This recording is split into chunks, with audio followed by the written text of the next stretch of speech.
तो नमस्कार दोस्तों, जय हिंद जय भारत। आज की इस वीडियो में हम बात करेंगे हिमालय पर्वत श्रृंखलाओं के बारे में। ठीक है, पिछली वीडियो में हमने बात की थी कि हिमालय की पर्वत श्रृंखलाएं किस तरीके से बनी हैं। अब इस वीडियो में हम बात करेंगे इन श्रृंखलाओं की कुछ डिटेल्स के बारे में बात करेंगे। ठीक है, तो लास्ट वीडियो में हमने बात की थी कि ये आपके पास कुनलुन की पहाड़ियाँ हैं, ये आपके पास तिब्बत का पठार है, और ये तिब्बत के पठार से यहाँ तक ये आपके पास यूरेशियन की प्लेट है, यूरेशियन प्लेट। और इसके बाद आपके पास भारतीय प्लेट शुरू हो जाती है, ये आपके पास भारतीय प्लेट है। और भारतीय प्लेट जब इससे आगे टकराई तो सबसे पहले आपके पास ट्रांस हिमालय का निर्माण हुआ, ट्रांस हिमालय। उसके बाद भारतीय प्लेट टूट गई और टूट के इसका क्षेपण हुआ, जो भारतीय प्लेट टूटी उसका टूटा हुआ हिस्सा ऊपर उठ गया और ऊपर उठ के ये हिमाद्री हिमालय बन गया। उसके बाद एक और ये प्लेट का टुकड़ा हुआ और उससे आपके पास हिमाचल हिमालय बने। और उसके बाद जब यहाँ पे निक्षेप इकट्ठा हुए, यहाँ पे करोड़ों सालों में जब नदियाँ बहने लगी और नदियाँ बहकर यहाँ पे आपके पास निक्षेप जमा करने लगी, सेडिमेंट्स जमा करने लगी, और भारतीय प्लेट जो है अभी भी उधर की तरफ खिसक रही थी, तो इन सेडिमेंट्स ने आपके पास शिवालिक पर्वत श्रृंखला का निर्माण किया। ठीक है, और ये आपके पास भारतीय पठार है। ठीक है, और ये आपके पास वृहद मैदान है। यहाँ तक हमने पिछली वीडियो में पढ़ लिया था। अब हम इसकी डिटेल के बारे में बात करेंगे कि ट्रांस हिमालय क्या होते हैं, हिमाद्री, हिमाचल, शिवालिक, इनकी डिटेल्स के बारे में बात करेंगे। तो आज इस वीडियो में हम बात करेंगे ट्रांस हिमालय के बारे में कि ट्रांस हिमालय कहाँ पाए जाते हैं और इसकी कितनी आपके पास श्रृंखलाएं हैं। तो हमारे पास ट्रांस हिमालय बेसिकली 4 पार्ट्स में डिवाइड है। ठीक है, तो यहाँ से ट्रांस हिमालय, ट्रांस इनको हम टेथिस हिमालय भी बोलते हैं, इनको हम पार हिमालय भी बोल सकते हैं। ठीक है, ट्रांस हिमालय, टेथिस हिमालय, पार हिमालय हम इसको बोल सकते हैं। इसकी जो आपके पास फर्स्ट श्रृंखला है उसको हम काराकोरम बोलते हैं, काराकोरम पर्वत श्रृंखला। इसको हम कृष्णगिरी भी बोलते हैं, कृष्णगिरी पर्वत श्रृंखला। ठीक है, ये कहाँ पे पाई जाती है? ये हमारे पास यहाँ पे सबसे ऊपर भारत में सबसे ऊपर आपके पास काराकोरम पर्वत श्रृंखला पाई जाती है। उसके बाद आपके पास सेकंड नंबर पे है लद्दाख पर्वत श्रृंखला।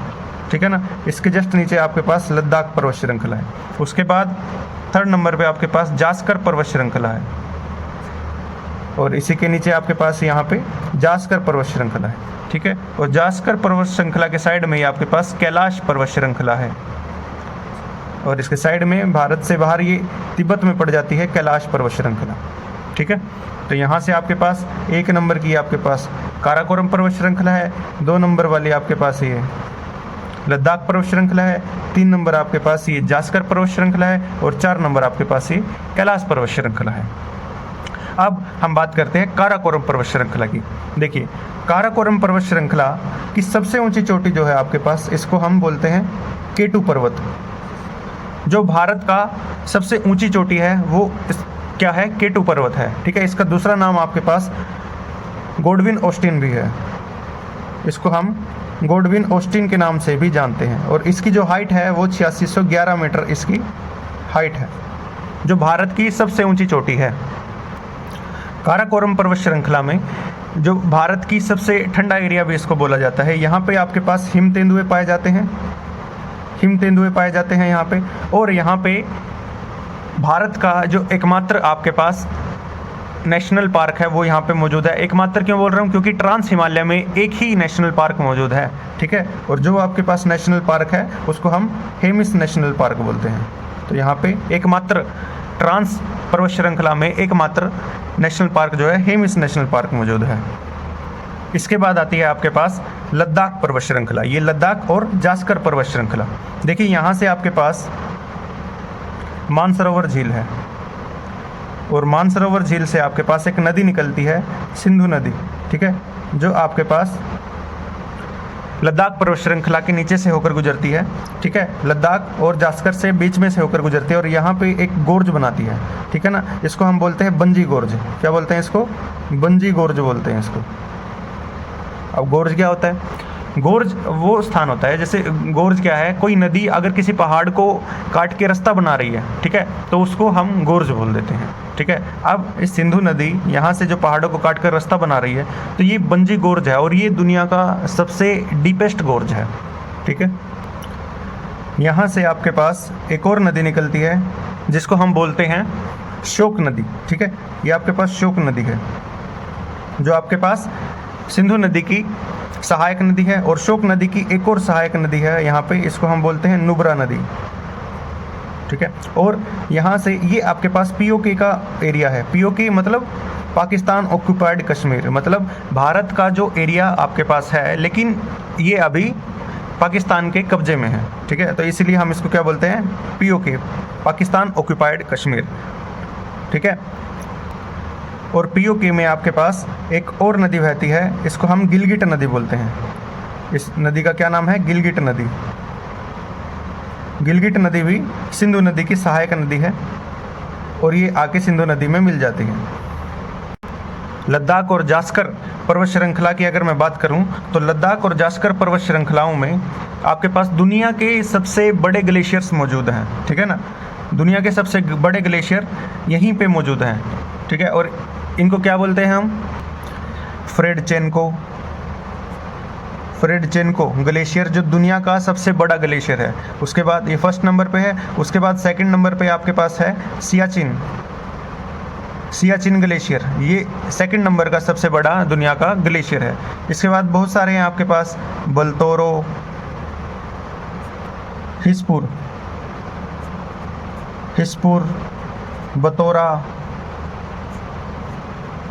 बायफो, ये सब आपके पास ग्लेशियर्स हैं यहाँ पे, ठीक है, जो आपके पास लद्दाख और जास्कर पर्वत श्रृंखला में ही पाए जाते हैं। और लद्दाख पर्वत श्रृंखला की सबसे ऊंची चोटी का नाम है राकापोशी, ठीक है ना। इसको क्या बोलते हैं हम? राकापोशी। ये लद्दाख पर्वत श्रृंखला की सबसे ऊंची चोटी है। अब बात आती है जास्कर पर्वत श्रृंखला की। जास्कर पर्वत श्रृंखला में एक आपके पास दर्रा मौजूद है जिसे बारालच्छला दर्रा बोलते हैं। ये आपके पास दर्रा मौजूद है जिसे बारालच्छला दर्रा बोलते हैं। बारालच्छला दर्रा। अब दर्रा क्या होता है? देखो, तिब्बती भाषा में ला को दर्रा बोलते हैं। अब दर्रा क्या होता है? दर्रा किसी भी पर्वत श्रृंखला में एक जो गैप होता है, प्राकृतिक रूप से जो गैप होता है, ताकि हम उस पर्वत श्रृंखला को एक किनारे से दूसरे किनारे तक पार कर सकें, ठीक है। फॉर एग्जांपल के लिए एक पर्वत श्रृंखला है आपके पास, ठीक है। अब आपको ये पार करनी है यहाँ से, ठीक है। तो इस किनारे से उस किनारे तक जाने के लिए आपको सबसे सुगम रास्ता यहाँ से क्या दिख रहा है? ये दिख रहा है यहाँ से, ठीक है। तो ये प्राकृतिक रूप से जो रास्ता बना हुआ है, प्राकृतिक रूप से आपके पास जो गैप है पर्वत श्रृंखला के बीच में, इसी को हम क्या बोलते हैं? दर्रा बोलते हैं, ठीक है। तो यहाँ पे बारालच्छला दर्रा मौजूद है जास्कर पर्वत श्रृंखला में, जो किसको जोड़ता है? मनाली को जोड़ता है लेह से, ठीक है। मनाली को लेह से जोड़ने का काम करता है बारालच्छला दर्रा जास्कर पर्वत श्रृंखला में। अब बात आती है कैलाश पर्वत श्रृंखला के बारे में, ठीक है। तो एक नया डायग्राम बना लेता हूँ मैं।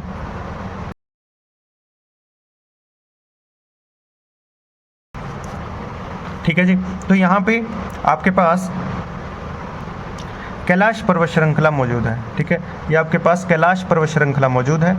अब कैलाश पर्वत श्रृंखला हिंदुओं के लिए भी और जैनियों के लिए भी बहुत ज़्यादा आस्था का केंद्र है।